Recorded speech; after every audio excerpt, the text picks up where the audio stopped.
بالله العلي العظيم. أعوذ بالله من الشيطان اللعين الرجيم. بسم الله الرحمن الرحيم. الحمد لله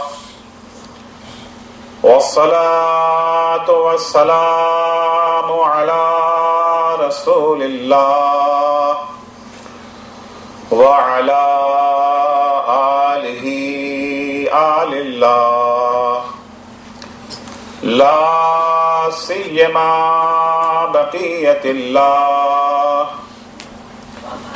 ولعنة الله على أعدائهم أعداء الله من يومنا هذا إلى لقاء الله. أما بعد فقد قال رسول الله: إن للحسين حرارة في قلوب المؤمنين لا يبردها شيء. صلوات پڑھیں گے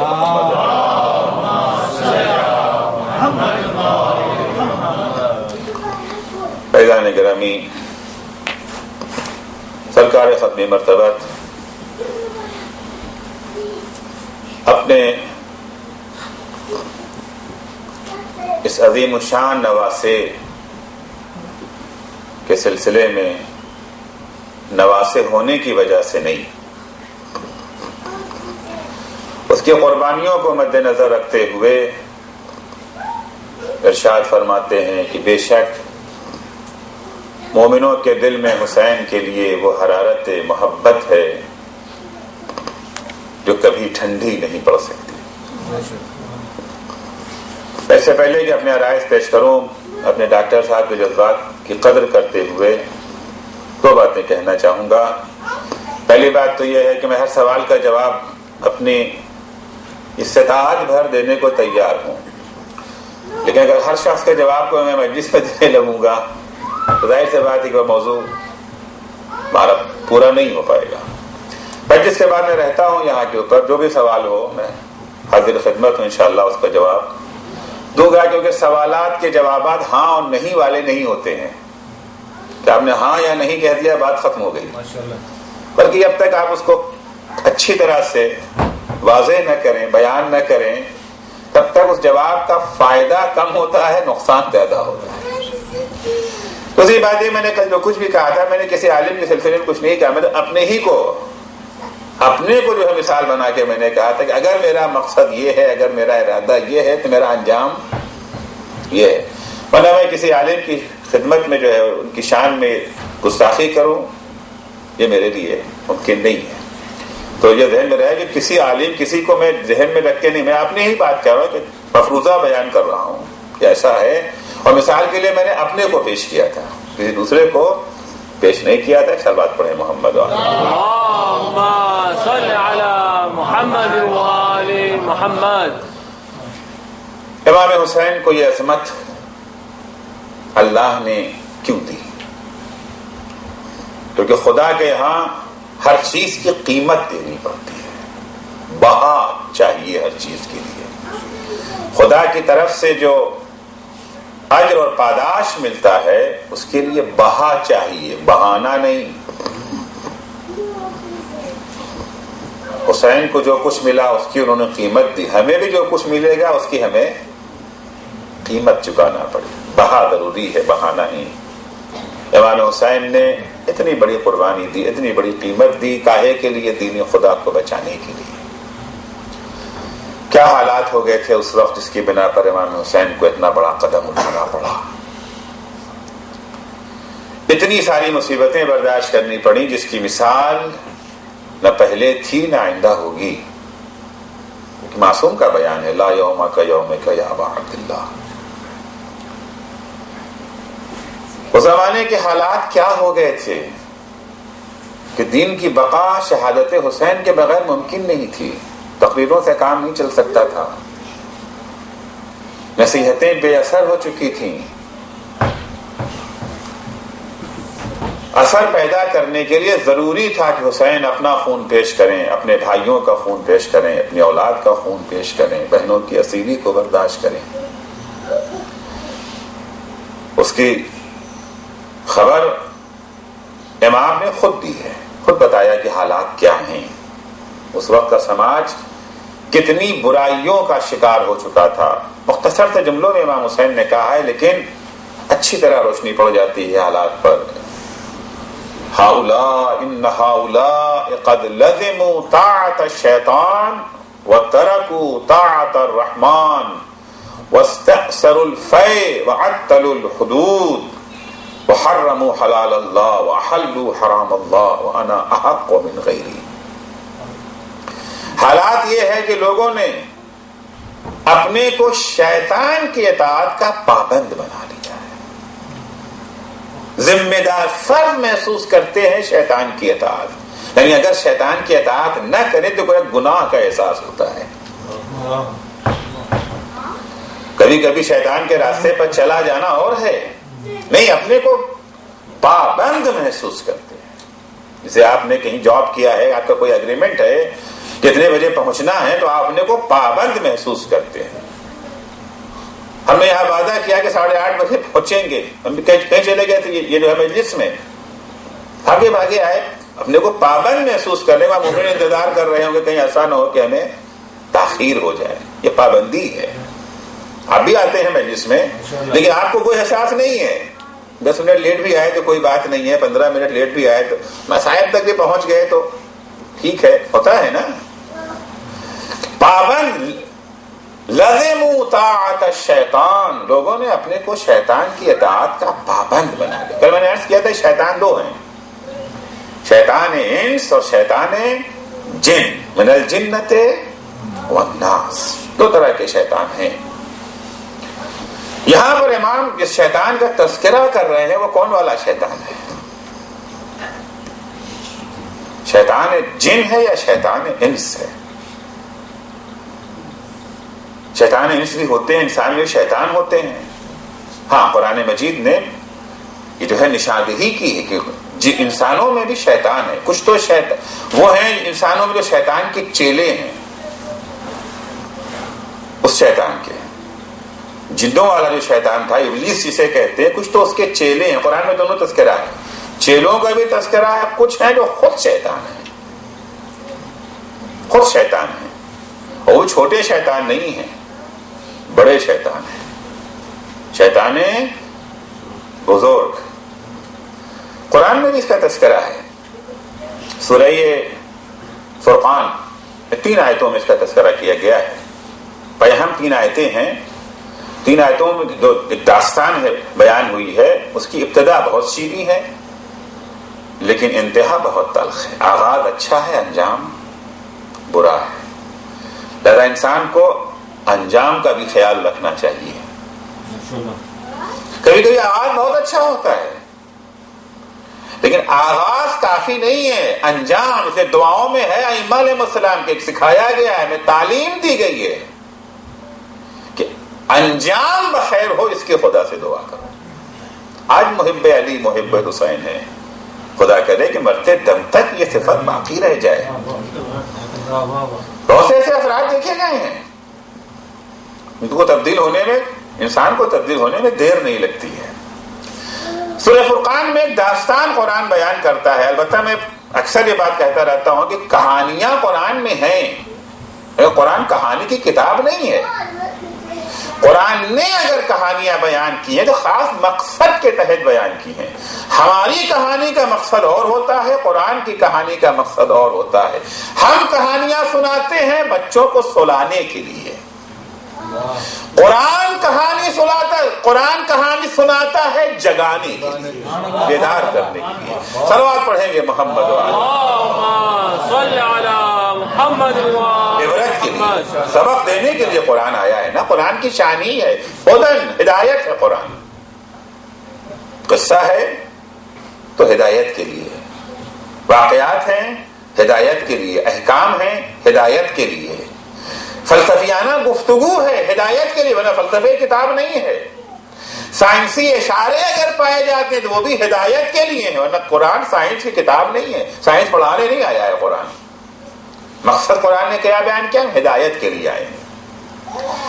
قرآن مجید میں آیا تھا یوم یعض الظالمین، یوم یعض الظالم یدیہ،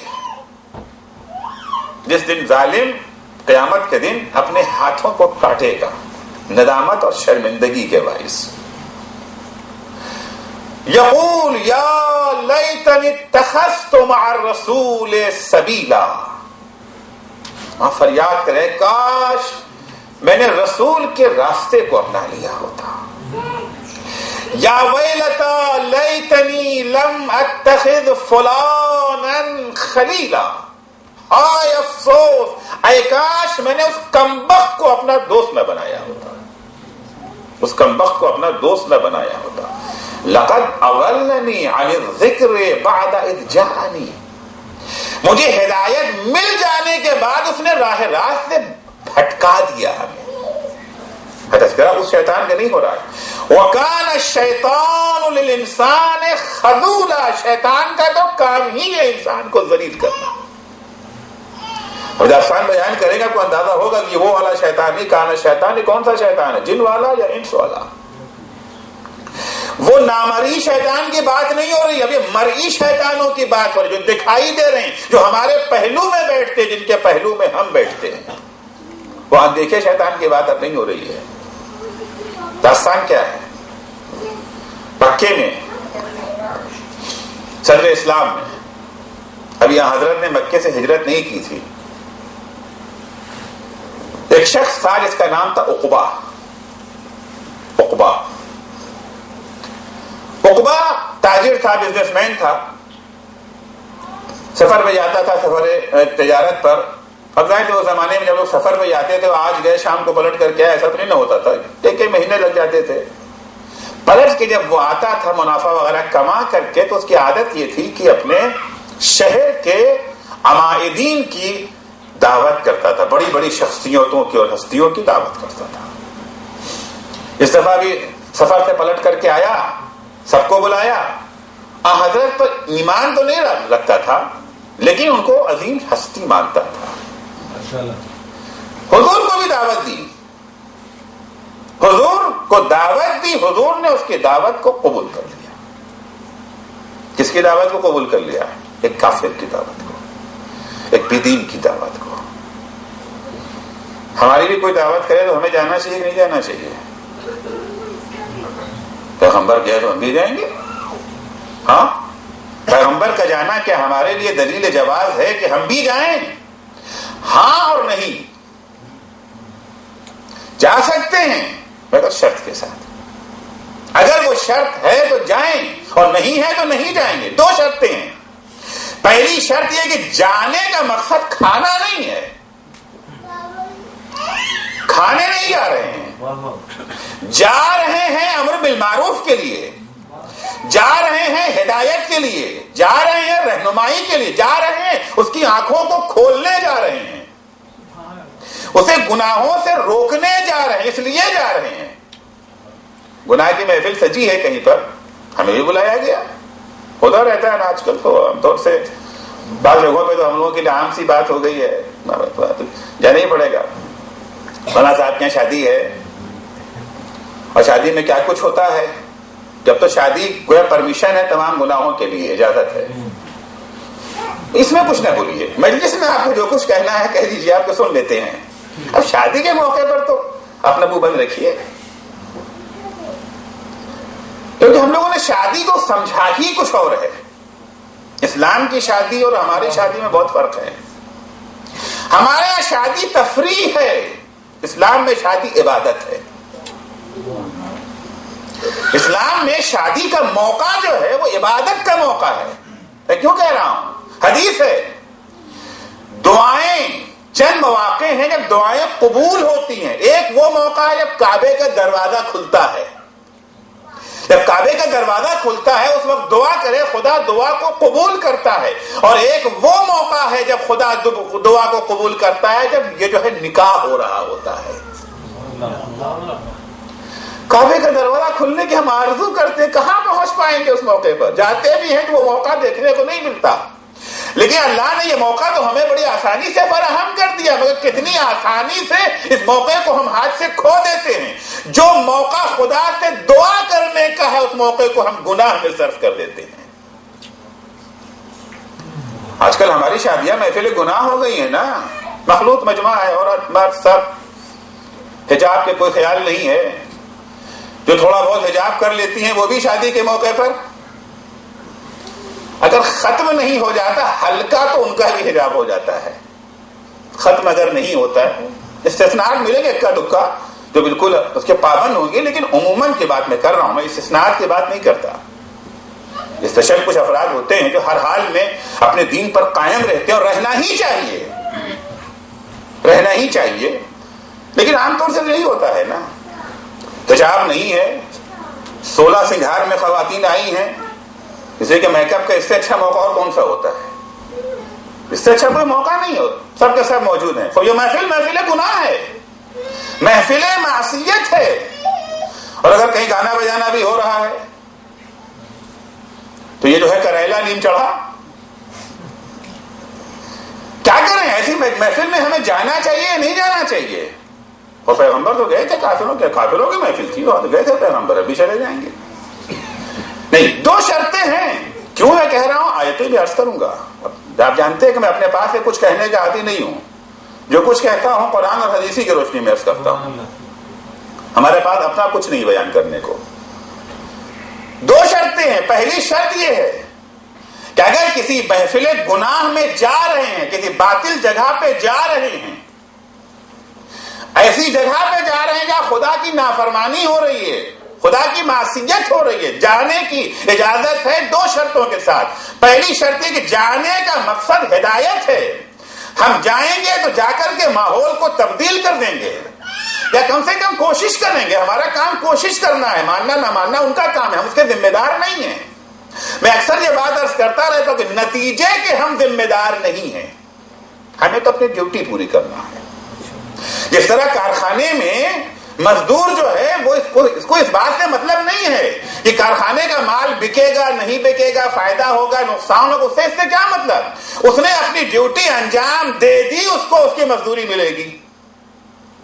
یہ مالک کی ذمہ داری ہے, مالک کا کام ہے, اس کا درد سر ہے سوچے کہ مال کیسے بکے گا, منافع کتنا ہوگا. ورکر کو نہیں سوچنا ہے. ہم تو مزدور ہیں اس کارخانے قدرت کے, ہم اس کارخانے قدرت کے مالک نہیں ہیں, ہم دین کے ٹھیکیدار نہیں ہیں, ہم تو مزدور ہیں, ہم تو ورکر, سادے ورکر ہیں. ہمارا کام ہے ذمہ داری کو پورا کر دینا. دین آگے بڑھے, دین ختم ہو جائے, مانے نہ مانے, ہدایت ملے نہ ملے, ہمارا یہ ذمہ نہیں ہے. ہم نے ذمہ داری پوری کر دی, ڈیوٹی کو پوری کر دیا, ہمارا اجر محفوظ. ارے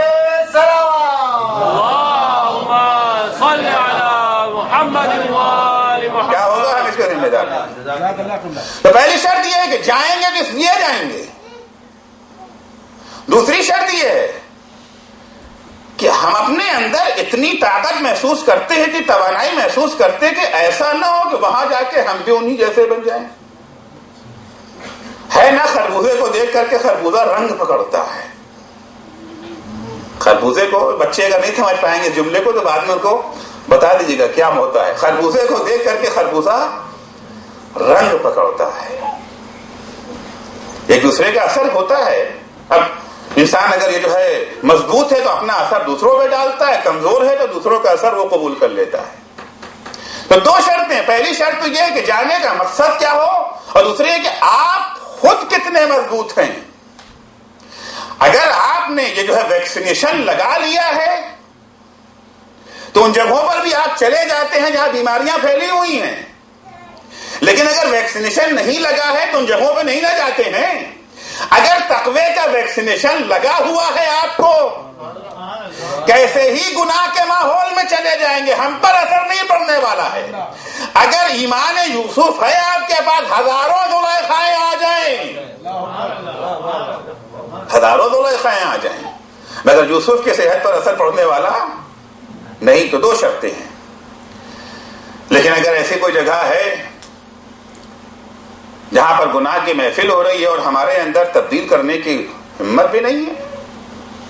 امام جعفر صادق علیہ السلام فرماتے ہیں اللهم صل على محمد وآل محمد لا ينبغي للمسلم ان يجلس مجلسا يعصى الله فيه وهو لا يقدر على تغييره. ایک مسلمان کے لیے جائز نہیں ہے کہ وہ اس بزم میں بیٹھے, اس جگہ میں بیٹھے جہاں خدا کی نافرمانی ہو رہی ہے اور اس میں اس ماحول کو تبدیل کرنے کی طاقت نہیں ہے. اگر آپ ماحول میں تبدیل کر سکتے ہیں, ہم جائیں گے سب باحجاب ہو جائیں گے, ہم جائیں گے تو گانا باجا بند ہو جائے گا, ہم جائیں گے تو شراب کا دور ختم ہو جائے گا. بسم اللہ, جائیے, بلکہ واجب ہے جانا, نہ کہ صرف جائز ہے. اگر آپ میں اتنا اثر ہے تو آپ پر جانا واجب ہے, صرف جائز نہیں ہے.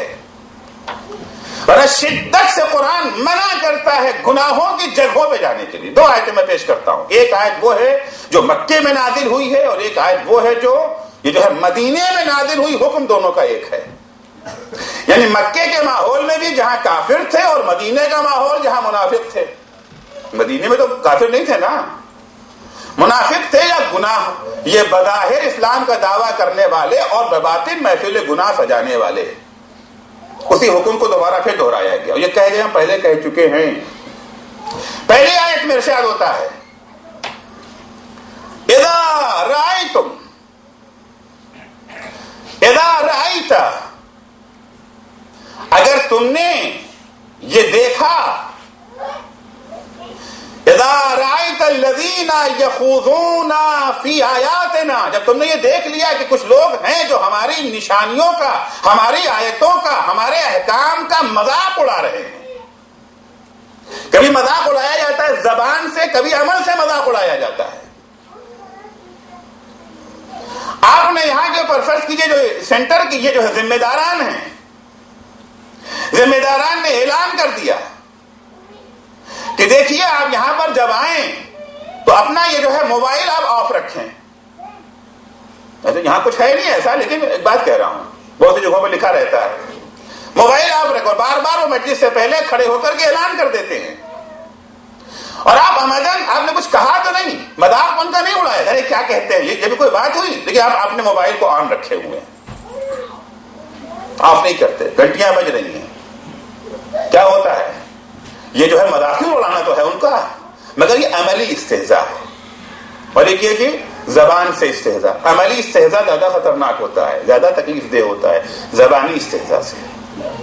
اذا رأیت الذین یخوضون فی آیاتنا, جب تم نے یہ دیکھا کہ کچھ لوگ وہ ہیں جو آیات الہی کا مذاق اڑاتے ہیں, استہزاء کرتے ہیں, قوانین الہیہ کو پامال کر رہے ہیں, فاعرض عنہم, ان کے قریب مت جاؤ, ان سے اعراض کرو, روگردانی اختیار کرو, دور رہو ان سے.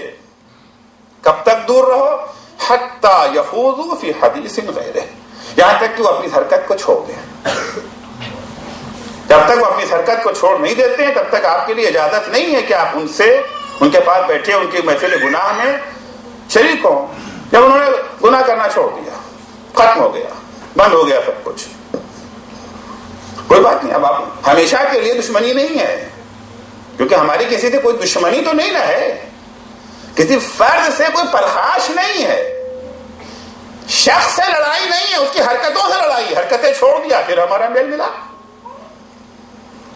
یہ ایک آیت تھی. دوسری آیت, یہ آیت یہ جو ہے مکے کی ہے, جہاں پر کفار کے ہے کہ وہ زباناً یہ جو ہے مذاق اڑاتے تھے. اور اب استہزاء عملی والی باتیں ہیں. لقد نزل علیکم فی الکتاب,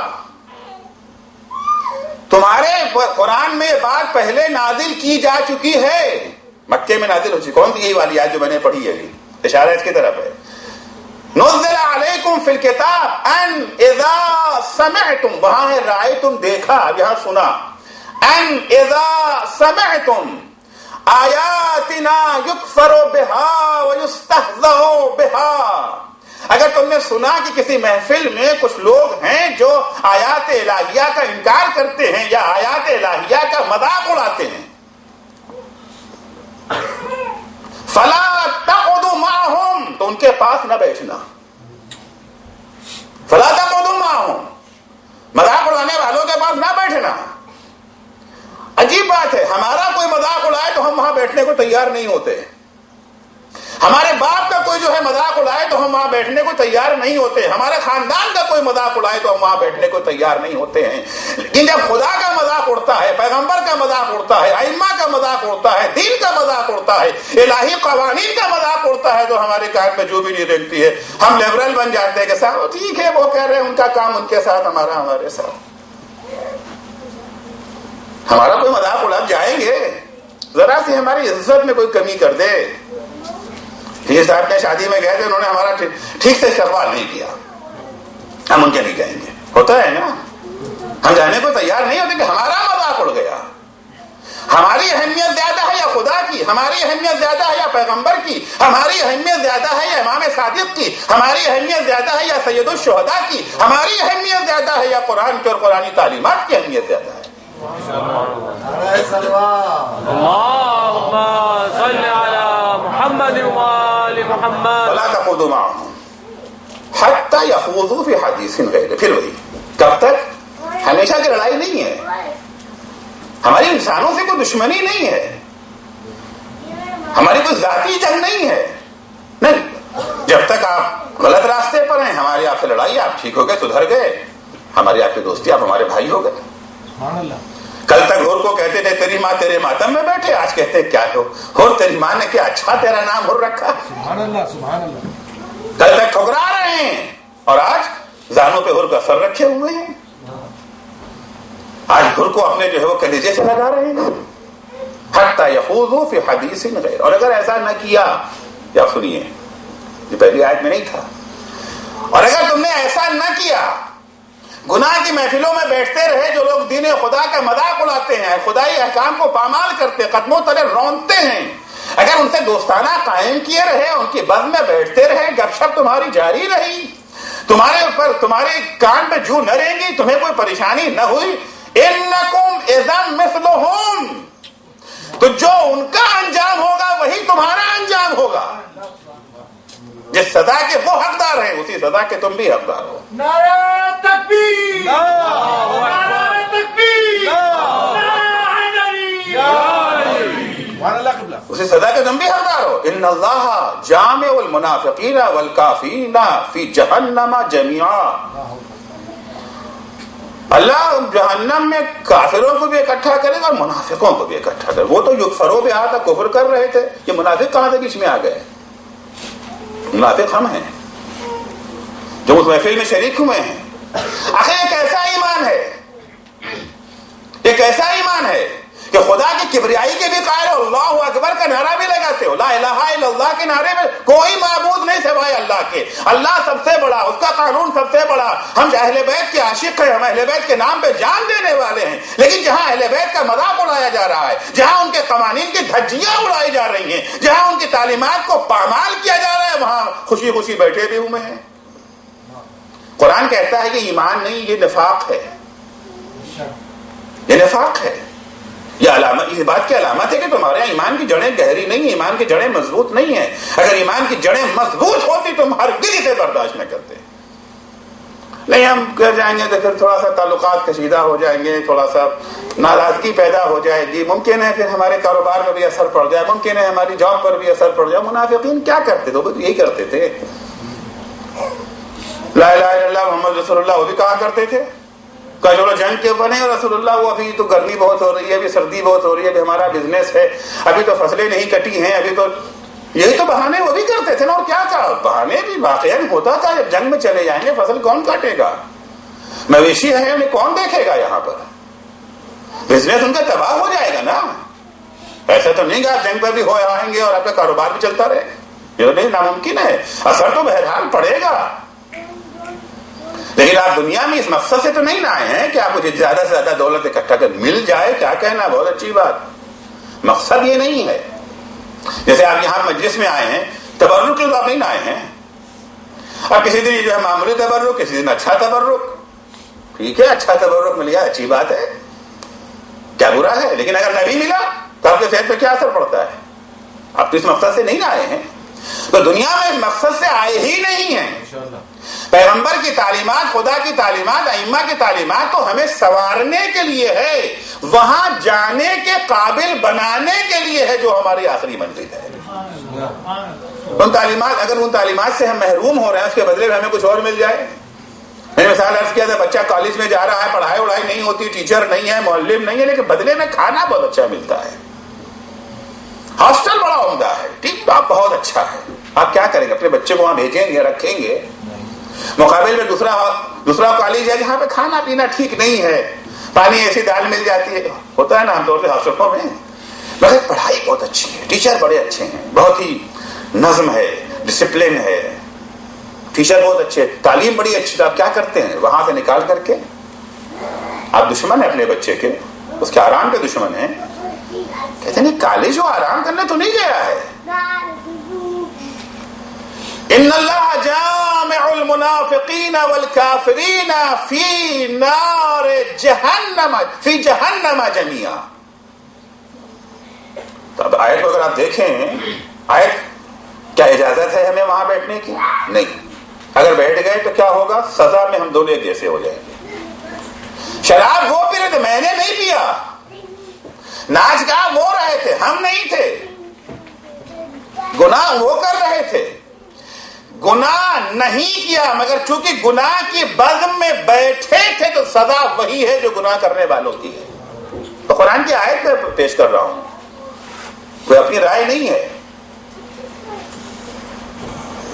جنت میں جو لوگ جائیں گے، کچھ لوگ جنت میں، کچھ جہنم میں، تو بہرحال ہونا ہی ہونا ہے. نہ سب جنت میں پہنچیں گے، نہ سب جہنم میں، واقعیت ہے. تو جہنمیوں اور جنتیوں میں آپس میں رابطہ رہے گا کہ نہیں رہے گا؟ جنتی جہنمیوں کو دیکھ پائیں گے؟ نہیں دیکھ پائیں گے. بات چیت ہو پائے گی؟ ہاں ہوگی گفتگو. جنتی جہنمیوں کو دیکھیں گے، جہنمی جنتیوں کو دیکھیں گے، اور آپس میں گفتگو بھی. البتہ جہنمی گفتگو کا آغاز نہیں کریں، گفتگو کا آغاز یہ جو ہے جنتی کریں گے. تو اتنا پریشان ہے کہ ان کو اتنی فرصتی کہاں ہے کسی سے بات کریں. یہ اپنا آرام سے بیٹھے ہیں نا، آرام سے بیٹھے. جنت میں جب آرام ملتا ہے تو اور باتیں بھی سوچتی ہیں انسان کو. جنت میں آرام سے بیٹھے ہیں، اس کے بعد کب ہوگی؟ وَيَتَسَاءَلُونَ وَفِي جَنَّاتٍ يَتَسَاءَلُونَ عَنِ الْمُجْرِمِينَ. جنت میں رہنے والے جہنم میں رہنے والے مجرموں سے سوال کریں گے. کہ کچھ وہاں پر وہ جان پہچان والے بھی تو ہوں گے. آپ یہاں کیسے آ گئے؟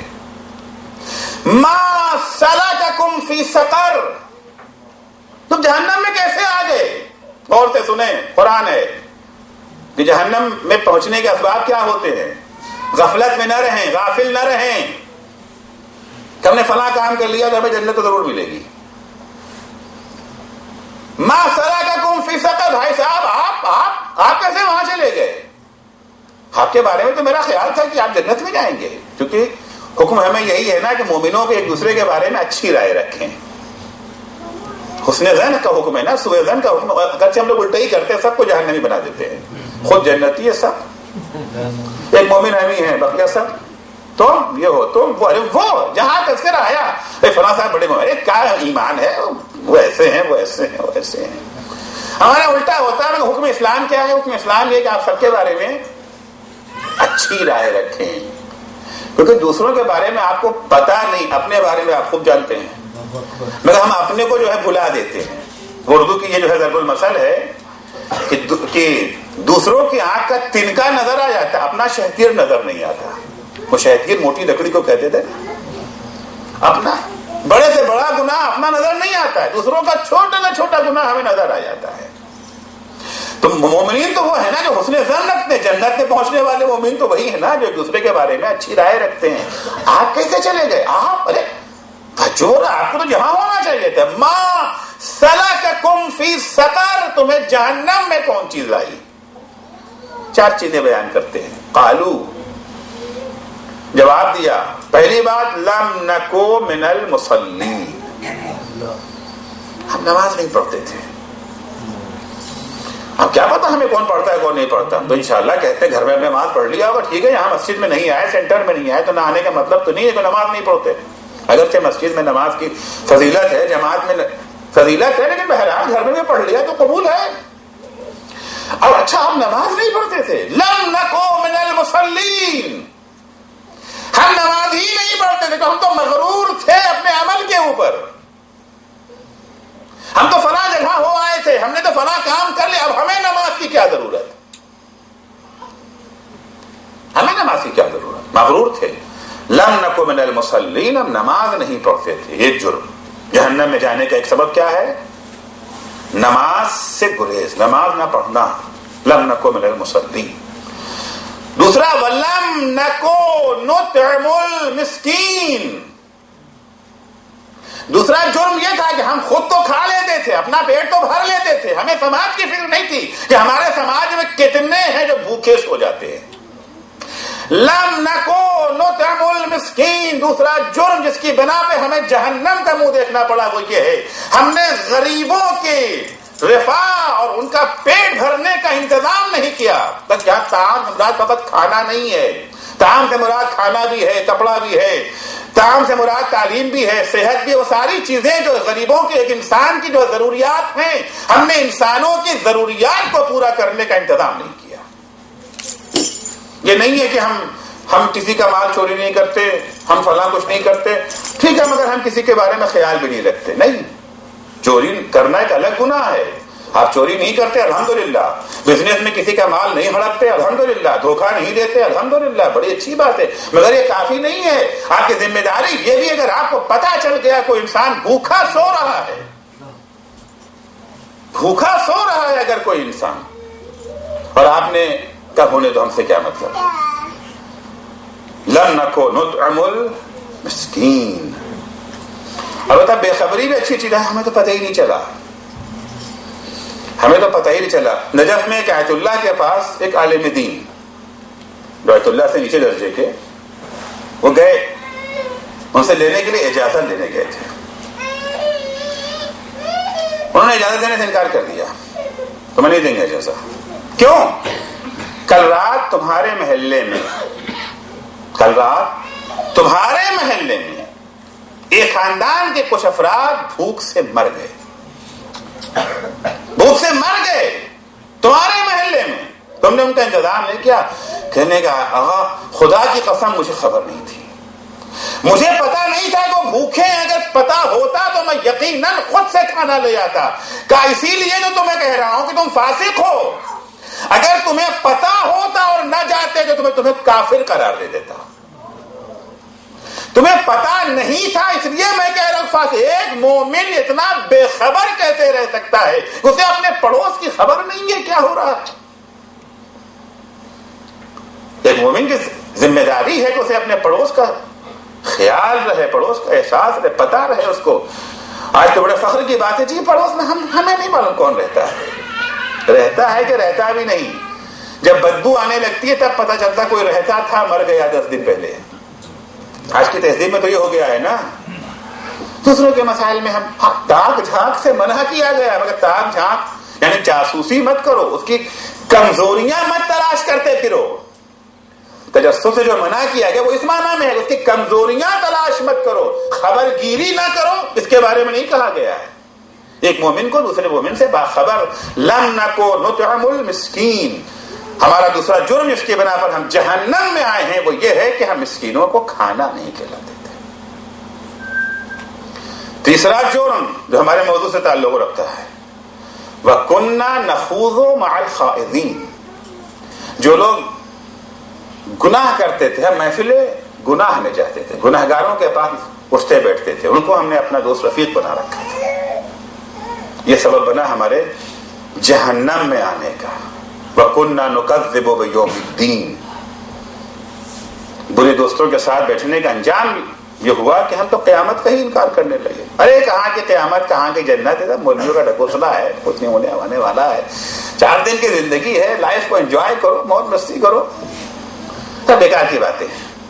اکثر یہ باتیں سننے میں آ جاتی ہیں، یہ سب بیکار کی باتیں ہیں۔ اس کے بعد حتی اتانا الیقین، یہاں تک کہ قیامت آ گئی، آ گیا، اب سب کچھ راز کھل گیا۔ آخری جو آیت کا جملہ اس کی ہم لوگ بڑی امید لگائے بیٹھے ہیں، ہم سارے گناہ کرتے ہیں، نمازیں نہیں پڑھتے، روزے نہیں رکھتے، وغیرہ وغیرہ وغیرہ. کہاں تک میں کس کو بیان کروں؟ کس امید پر؟ شفاعت اہل بیت کی امید پر. تو بخشوائی دیں گے. محرم میں گئے تھے نا، اب کیا چاہیے؟ احسان کر دیا کوئی امام حسین پر، ہم نے جو آنسو بہا لیا، احسان کر دیا. اب تو ان کی ذمہ داری ہو گئی، ڈیوٹی ان کی ہو گئی ہے، انہیں بخشوائیں گے.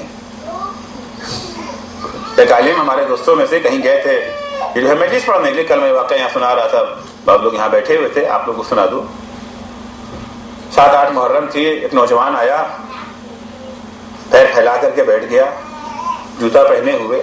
ہمارے بہرحال تہذیب میں، ہندوستان پاکستان وغیرہ کی تہذیب میں ہے نا کہ بڑوں کے سامنے پیر نہیں پھیلاتے. یہاں نہیں ہے تہذیب، الگ بات ہے، لیکن بہرحال ہماری تہذیب میں یہ ہے. برا مانا یا بد، اس کو بھی احساس تھا کہ ہم نے بد تہذیبی کی ہے، برا کام کیا ہے. معاف کیجیے گا مولانا، بہت تھک گیا ہوں اس لیے میں نے پیر پھیلا دیا.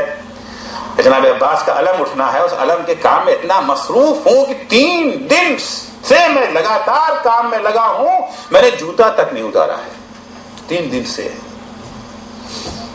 ان عالم نے شاباشی کے بجائے سوال کر لیا، بیٹا اگر تم نے 3 دن سے جوتا نہیں اتارا تو نماز کیسے پڑھی؟ کاش کہہ دیا ہوتا کہ جب وہ جوتے کے ساتھ پڑھ لیا. جواب جو دیا عجیب جواب ہے، ہلا دینے والا جواب ہے. مولانا میں حضرت عباس کے علم کے لیے محنت کر رہا ہوں، میں ان عباس کے لیے کام نہیں کر رہا ہوں جو نماز نہ بخشوا سکیں. ان عباس کو میں مانتا ہی نہیں ہوں، میں تو ان عباس کے لیے کام کر رہا ہوں جو نماز بخشوا دیں گے. بہت ساری گناہ، بہت ساری جسارتیں ہم اس بھروسے پہ کر دیتے ہیں. اب قرآن سنیے، یقیناً اہل بیت کو شفاعت کا حق حاصل ہے، جناب عباس کو شفاعت کا حق حاصل ہے، اس میں کوئی شک و شبہ نہیں ہے. یہ حق اللہ نے ان کو دیا ہے، مگر وہی اللہ جس نے انہیں شفاعت کا حق دیا ہے، وہی اللہ ارشاد فرماتا ہے فما تنفعهم شفاعت الشافعین. جن لوگوں نے نمازیں نہیں پڑھی ہیں، جن لوگوں نے غریبوں کا خیال نہیں رکھا ہے، جو گناہوں کی محفلوں میں شریک ہوتے ہیں، جو قیامت کے دن کا انکار کرتے ہیں، ما تنفعهم شفاعت الشافعین، شفاعت کرنے والوں کی شفاعت انہیں کوئی فائدہ نہیں پہنچا سکتی ہے. قرآن کی آیت ہے واضح، صاف ستھری، دھوکے میں نہ رہیں. ائمہ علیہ السلام نے ہمیں دھوکے میں کبھی نہیں رکھا ہے. وقت نہیں ہے کہ میں تو حدیث بیان کرتا. تو ایسی جگہوں پر جانے کی اجازت ہے، مگر شرط ہے.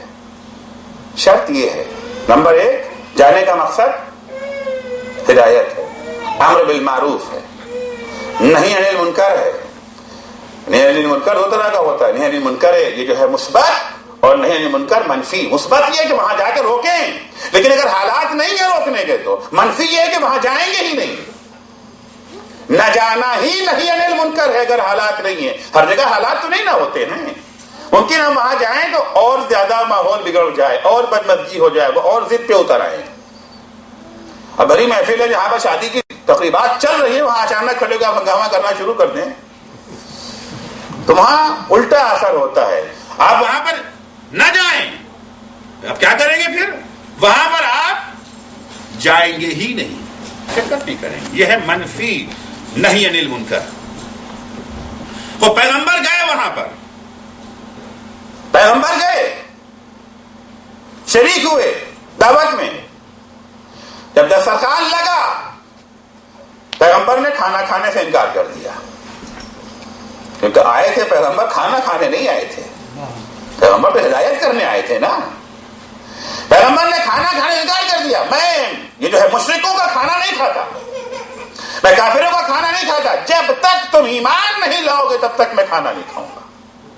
عربوں کے لیے بہت ہی بڑی شرم کی بات ہے کہ ان کے یہاں سے مہمان آئے اور بھوکا چلا جائے. یہ ان کے یہاں اب اخبار کو بڑا ہوا. اچھا، پیغمبر کی حقانیت سے واقف تو ہو ہی چکا تھا.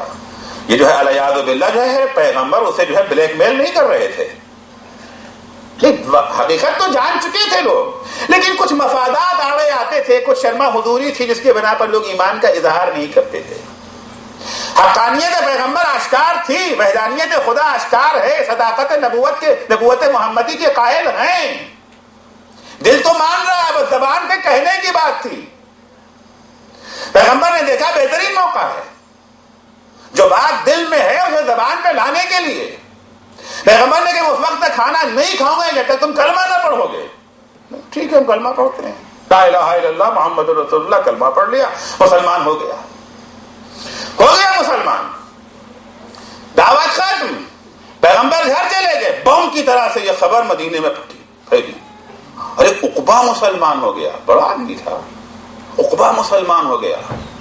عقبہ کا ایک دوست تھا ابئی، وہ اس وقت موجود نہیں تھا، کہیں گیا ہوا تھا، بہرحال وہ آیا، اس کو پتا چلا کہ تمہارا دوست عقبہ مسلمان ہو گیا، آیا دوست کے پاس آیا اور آنے کے بعد کہا کیا میں نے سنا ہے، میں نے سنا کہ تم یہ جو ہے مسلمان ہو گئے، تم نے نبوت محمدی کا اقرار کر لیا، توحید کے قائل ہو گئے۔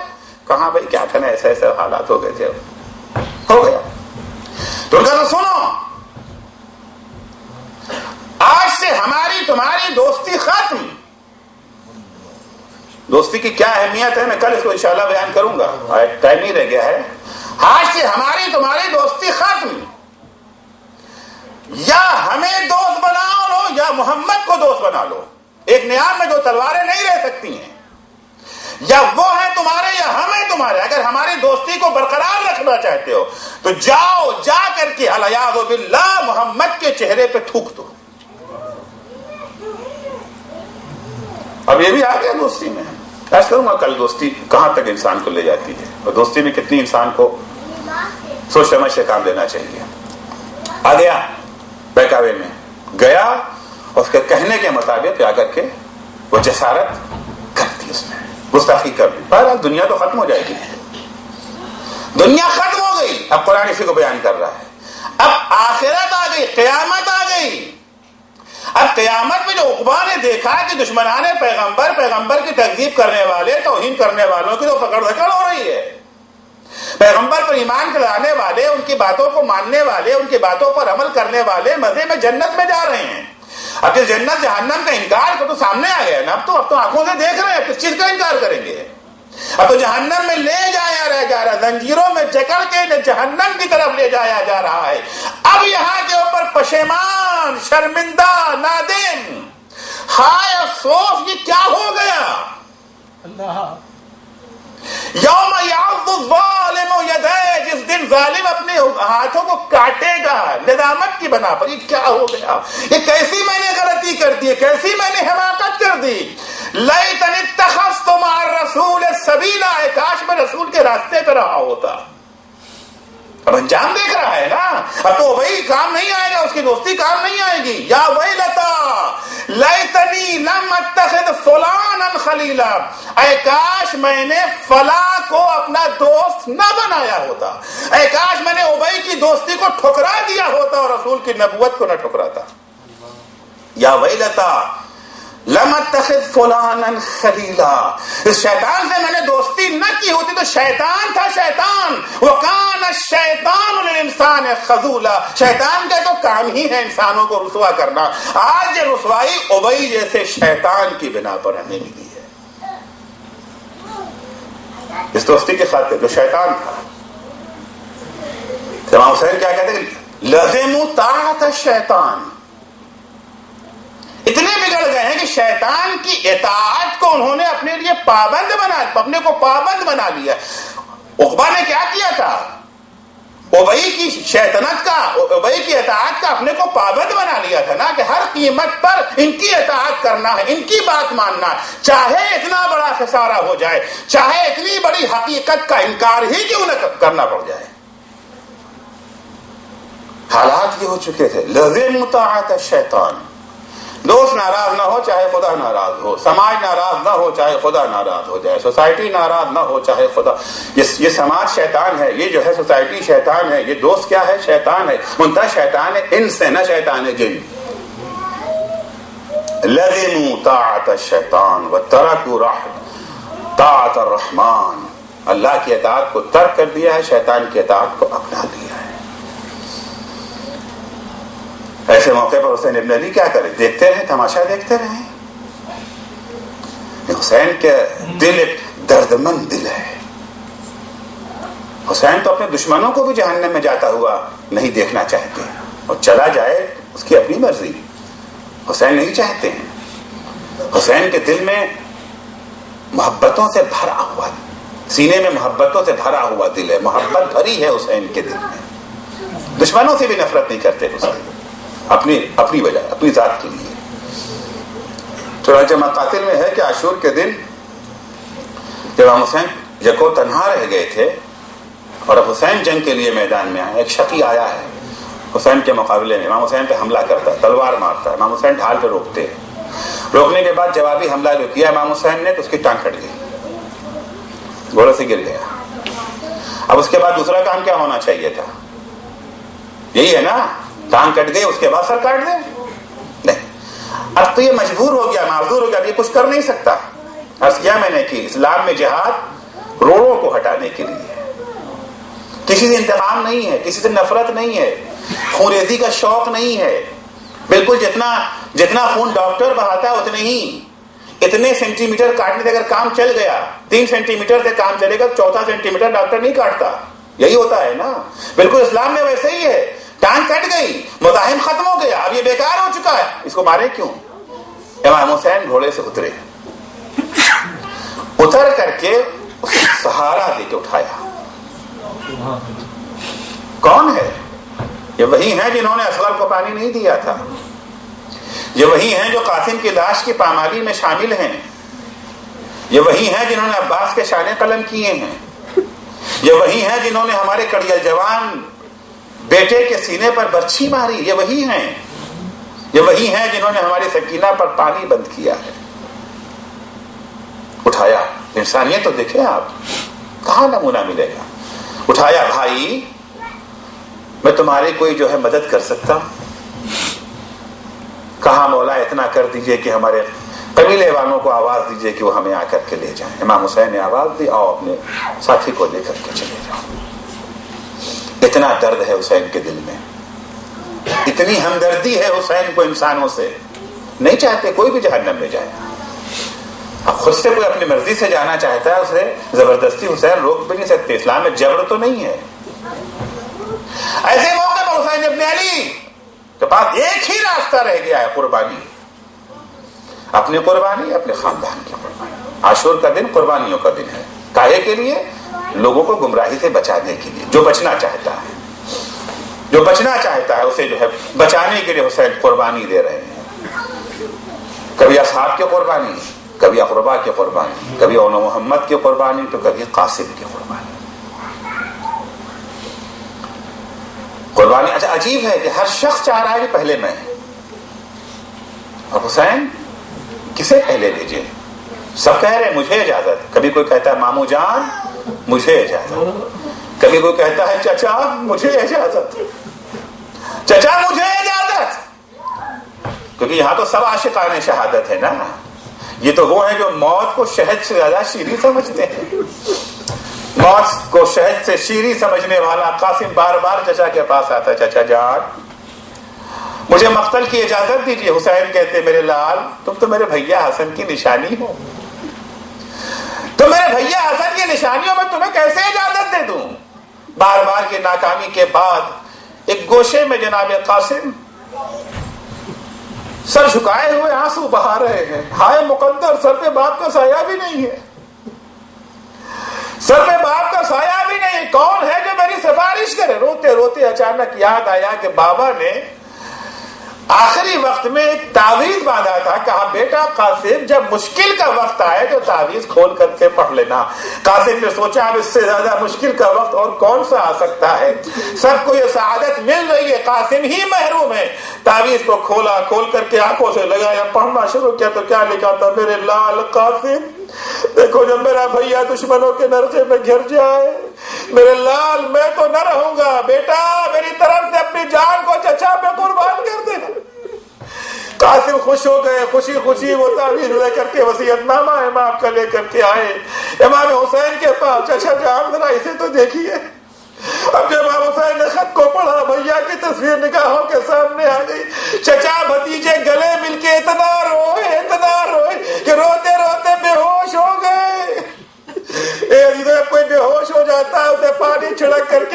لایا جاتا ہے. تیمار زینب کیا کرے, کہاں سے پانی لائے, آنسوؤں سے دونوں کو ہوش میں لائے جناب زینب. اجرکم اللہ. ہوش میں آئے جناب امام حسین, جناب قاسم. امام حسین نے کہا جاؤ بیٹا قاسم, خدا حافظ, تمہیں رخصت کیا. گھوڑا لایا جاتا ہے. قاسم اتنے چھوٹے ہیں کہ پیر رکاب تک نہیں پہنچ رہے ہیں. عباس نے بھتیجے کو سوار کیا کسی طرح سے, رکابیں چھوٹی کی گئی. جناب قاسم کے پیر وہاں تک پہنچے. مقتل میں جناب قاسم آئے ہیں اور آنے کے بعد شجاعت حیدری کا نمونہ پیش کرنا شروع کر دیا ہے. جناب قاسم کے مقابلے میں جو پہلوان آتا ہے مارا جاتا ہے. یہاں تک کہ جنگ مغلوبہ شروع ہو گئی ہے. قاسم کو لوگوں نے چاروں طرف سے گھیر لیا. ایک پیاسا بچہ کب تک لڑتا, کہاں تک لڑتا. آخر میں قاسم زخموں سے چور ہو کر کے زمین پہ گرے. چچا کو آواز دیا ماد رکنی. ارے جیسے ہی قاسم کی آواز حسین کے کانوں میں پہنچی, تیزی سے مقتل کی طرف روانہ ہوئے. لیکن ابھی تو حسین مقتل کی طرف روانہ ہوئے. ادھر کے گھوڑے ادھر, ادھر کے گھوڑے. ارے جب بھی کوئی گھوڑے کی ٹاپ قاسم پہ پڑتی تھی آواز بلند ہوتی تھی, یا ماد رکنی, اے چچا میری مدد کیجیے. حسین جب قاسم کے جنازے پہ پہنچے, قاسم کی روح پرواز کر چکی ہے. سرانے پہنچ کے کہتے بیٹا قاسم, ارے چچا پہ بڑا شاق ہے, تم مدد کے لیے بلاؤ, اور چچا تمہاری مدد نہ کر سکے. اجرکم اللہ. بس آخری جملے اور مجلس تمام. حسین نے قاسم کو اٹھایا, سینے سے لگایا اور لے کر کے قاسم کی لاش کو چلے.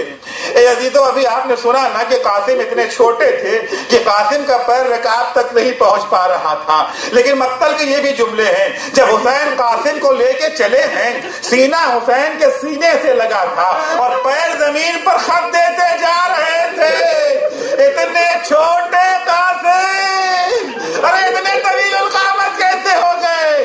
چچا کی لاش شہادت کے بعد پامال ہوئی, بھتیجے کی لاش زندگی میں پامال. الا لعنت اللہ علی قوم الظالمین وسيعلم الذین ظلموا ای منقلب ینقلبون. بار الہ واسطہ ہے محمد و آل محمد کا ہماری اس مختصر سی عبادت کو قبول فرما. پالنے والے صدقے میں اہل بیت کے ہمیں آتش جہنم سے محفوظ رکھنا. بار الہ ہمارا شمار نمازیوں میں ہو. پالنے والے ہمیں توفیق عنایت فرما کہ ہمارے سماج کے غریب اور مظلوم افراد کی ہم ان کی مدد کر سکیں. پالنے والے ہمیں گناہوں کے محفلوں سے ہمیشہ دور رکھ. پالنے والے واسطہ ہے محمد و آل محمد کا امام زمانہ کے ظہور میں تعجیل فرما. جب حضرت کا ظہور ہو تو ہمارے اعمال ایسے ہوں کہ ہم ان کے اصحاب و انصار میں شمار ہو سکیں. اللہم عجل فی فرج مولانا صاحب الزمان وجعلنا من عوانہ و انصارہ. حسین